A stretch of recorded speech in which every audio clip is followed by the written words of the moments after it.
بسم اللہ الرحمن الرحیم۔ میرے ساتھ اس وقت نشست میں آزاد کشمیر کے پیر شمس العارفین جناب پیر غزنوی صاحب ہیں۔ تو محترم، صرف آج کے دن کے حوالے سے آپ ٹیکسلا تشریف لائے، تو یہ جو دینی پروگرام میں آپ نے شرکت کی، اس بارے دو چند کلمات جی۔ بسم اللہ الرحمن الرحیم۔ آج ٹیکسلا آمد میرے لیے بہت خوشی کا باعث ہے۔ اس شہر سے خاص کر کے محبت کرنے کی خاص وجہ یہ بھی ہے کہ یہاں میرے بچپن کے بہت پیارے کچھ دن گزرے ہیں۔ حضور خواجہ غلام محی الدین غزنوی رحمۃ اللہ تعالی علیہ ٹیکسلا آیا کرتے تھے، یہاں قیام فرمایا کرتے تھے، اور ان کے بہت ہی خاص ایک روحانی بیٹے اور مرید تھے جناب خان فضل خان صاحب۔ ان کے پاس آ کے ٹھہرا کرتے تھے۔ ملک فضل خان صاحب کو ہم بچپن سے جانتے ہیں، جن کے صاحبزادے صدیق خان صاحب اس وقت میرے ساتھ تشریف فرمائے، ملک صدیق صاحب اور خلیفہ شفیق صاحب، یہ بھی حضور غزنوی سرکار کے ایک روحانی لخت جگر ہے۔ باقی تمام پیر بھائیوں سے، وابستگان طریقت سے، چاہے وہ جس بھی آستانے یا درگاہ سے محبت رکھتے ہیں، سب سے ہمارا ایک دلی لگاؤ ہے، سب سے ایک پیار ہے۔ اس لیے شہر میں جب بھی آتا ہوں تو مجھے حضور غزنوی سرکار رحمۃ اللہ علیہ کی یاد تازہ ہوتی ہے، اس لیے اس شہر سے ایک خاص لگاؤ ہے، محبت ہے۔ اور آج جس تقریب کے حوالے سے یہاں حاضری کی سعادت نصیب ہوئی ہے، میلاد کمیٹی کے نئے عہدے داران نے حلف لیا ہے، اور پرانے عہدے داران بھی خلیفہ شفیق صاحب کے سرپرستی میں، خورشید بٹ صاحب کی سرپرستی میں بہت خوبصورت خدمات سر انجام دیتے رہے۔ اب تھوڑے سے رد و بدل کے ساتھ کچھ احباب کی ذمہ داریاں بدلی گئی ہیں۔ ان کی آج حلف کی تقریب تھی، تو میں سمجھتا ہوں کہ بہت بڑی کابینہ کا حلف ایک طرف، نبی پاک کی میلاد کمیٹی کا حلف ایک طرف، کہ یہ غلامی مصطفیٰ کا حلف ہے۔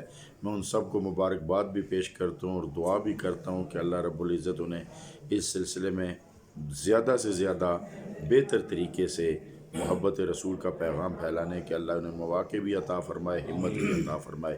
اس گھر پر اور اس مجلس میں جتنے بھی یہ اہل محبت، اب میں کس کس کا نام لوں، یہ سارے طریقت کے راہ پہ چلنے والے اور کسی نہ کسی درگاہ اور اللہ کے ولی سے نسبت رکھنے والے لوگ ہیں، تو ہم سب ایک دوسرے کے روحانی بھائی ہیں۔ اللہ تعالیٰ اس بھائی چارے کو اتنا دوام عطا فرمائے کہ جس طرح ہم جن نسبتوں سے یہاں کٹھے ہیں، دعا ہے کہ اللہ حشر کے میدان میں بھی اسی حوالے سے ہمیں اکٹھا فرمائے۔ محترم، یہ روحانیت کی طرف نوجوانوں کو راغب کرنے کے لیے یہ کوئی پمفلٹ تقسیم ہونے چاہیے یا کیا چیز ہونی چاہیے؟ آپ اس بارے کیا کہتے ہیں کہ نوجوان جو ہے وہ روحانیت کی طرف کس طرح آئیں؟ وہ تو پمفلٹ کے علاوہ بھی یہ ہے کہ ان کے ساتھ نشست کی جائے، ان کو اچھی مجالس میں لایا جائے، ان کے سرپرست بھی اس میں دلچسپی لیں، ان کے دوست دلچسپی لیں، محلے دار دلچسپی لیں، درگاہوں سے وابستگی اختیار کریں، اور خاص کر کے انہیں طریقت کے اصول اور آداب سکھائے جائیں۔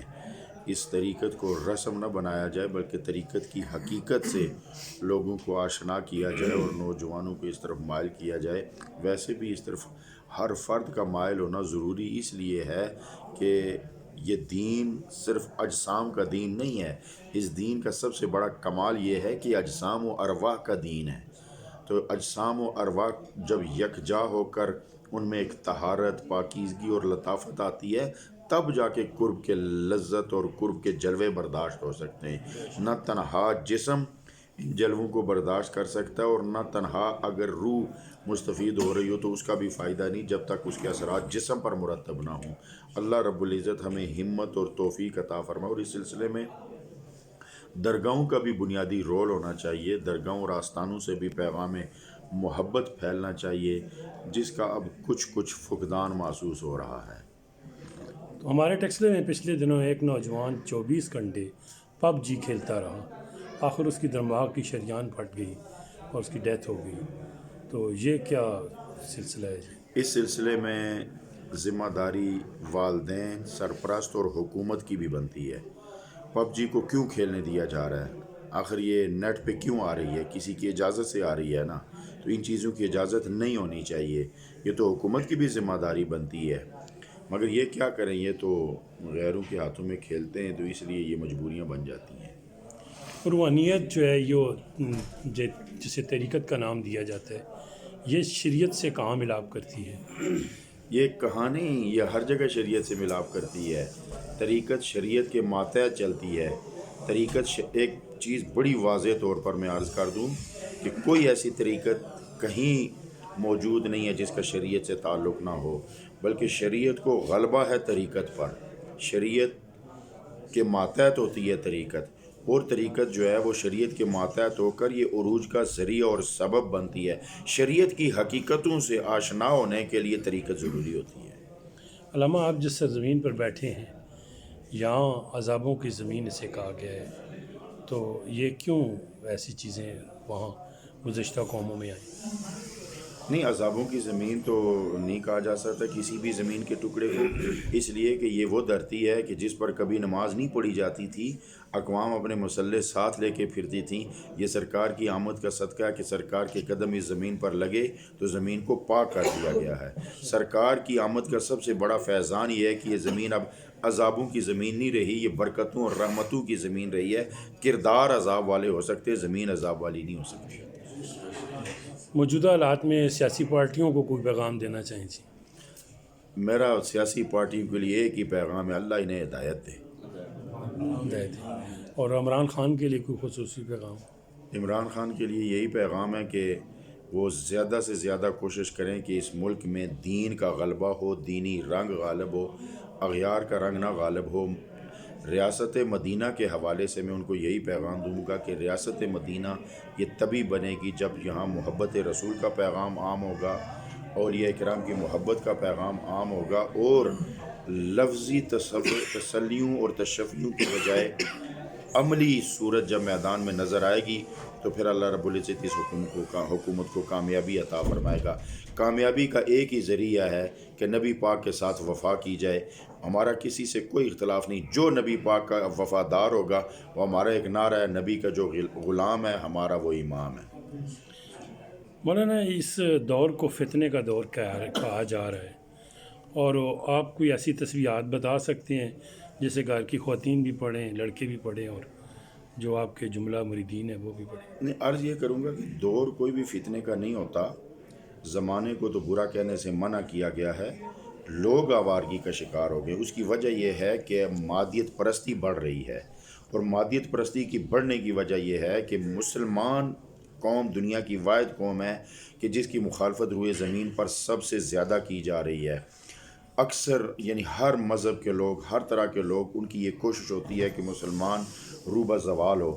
اب یہ مسلمانوں کو ہمت کرنی پڑے گی کہ یہ روبہ عروج ہوں، اور اس کا واحد ذریعہ یہ ہے کہ ایک بات ذہن میں رہے، یہ کسی ایک خاص مسلک کے تحت میں بات نہیں کر رہا، نہ مسلحات کے تحت بات کر رہا ہوں، مبنی بر حقیقت بات کر رہا ہوں کہ مسلمان تبھی غالب ہوں گے جب ان کے دل میں نبی پاک کی سچی محبت پیدا ہوگی.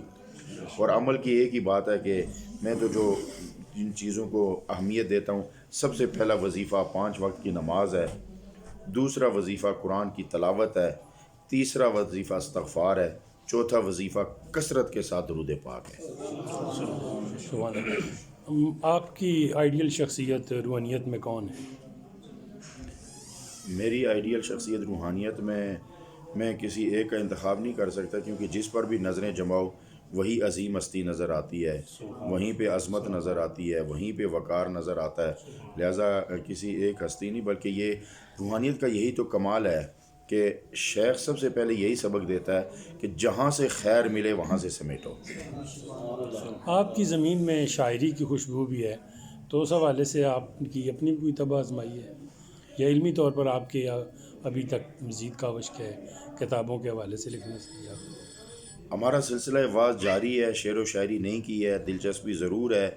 اشعار جو خاص کر کے جو صوفیانہ کلام ہوتا ہے یا بامانی کلام ہوتا ہے جس میں حقیقت ہوتی ہے، اس کے ساتھ ہمارا لگاؤ ہے. ذاتی طور پر ابھی تک کوئی ایسی طبع آزمائی نہیں کی ہے شاعری کے میدان میں. تو سلسلہ واز، سلسلہ طریقت ہمارا جاری و ساری ہے. اللہ رب العزت اس میں استقامت بھی عطا فرمائے، اور اسے اللہ مزید قبولیت بھی عطا فرمائے. آپ کا خوبصورت شعر کوئی آپ جسے اکثر پڑھا کرتے ہیں؟ قوت عشق سے ہر پست کو بالا کر دے، دہر میں اس میں محمد سے اجالا کر دے.